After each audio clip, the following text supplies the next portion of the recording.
Gordon was cross. "Why should Henry have a new shape?" he grumbled. "A shape good enough for me is good enough for him. He goes gallivanting off, leaving us to do his work, and comes back saying how happy he feels. It's disgraceful. And there's another thing. Henry whistles too much. No respectable engine ever whistles loudly at stations. It isn't wrong, but we just don't do it." Poor Henry didn't feel happy anymore. "Never mind," whispered Percy. "I'm glad you're home again. I like your whistling."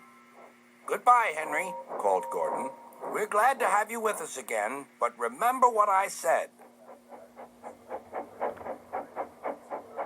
Later, Henry stopped at Edward's station. "Hello, Henry," said Edward. "You look splendid. I was pleased to hear your happy whistle yesterday." "Thank you, Edward," smiled Henry. "Shh! Can you hear something?" "It sounds like Gordon," said Edward, "and it ought to be Gordon. But Gordon never whistled like that." It was Gordon.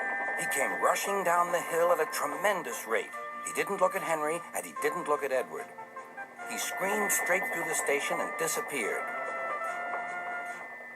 "Well," said Edward. "It isn't wrong," chuckled Henry, "but we just don't do it." And he told Edward what Gordon had said.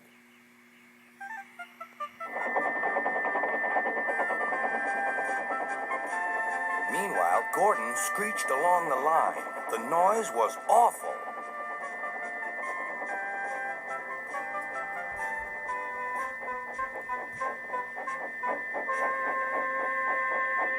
At the station, everyone covered their ears. Sir Topham Hatt covered his ears, too. "Take him away," he bellowed, "and stop that noise."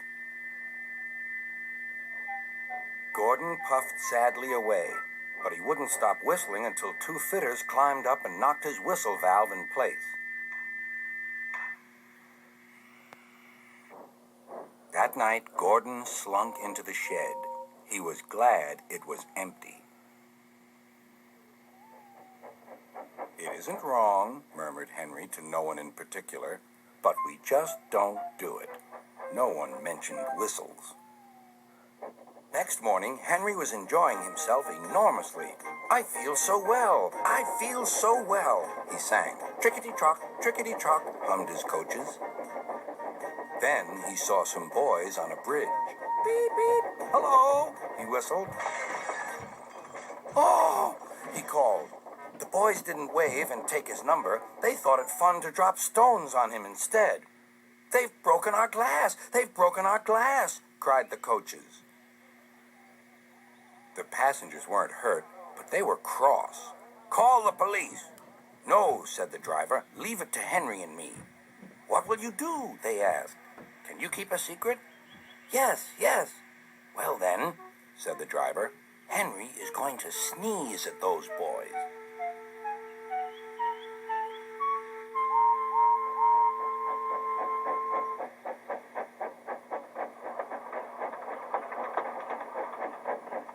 Lots of people were waiting at the station just before the bridge. They wanted to see what would happen.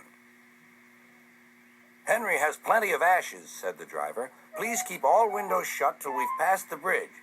Henry's as excited as we are, aren't you, old fellow?" Henry felt more stuffed up than excited. Soon they could see the boys, and they all had stones. "Are you ready, Henry?" said the driver. "Sneeze hard when I tell you." "Now," he said. Achoo!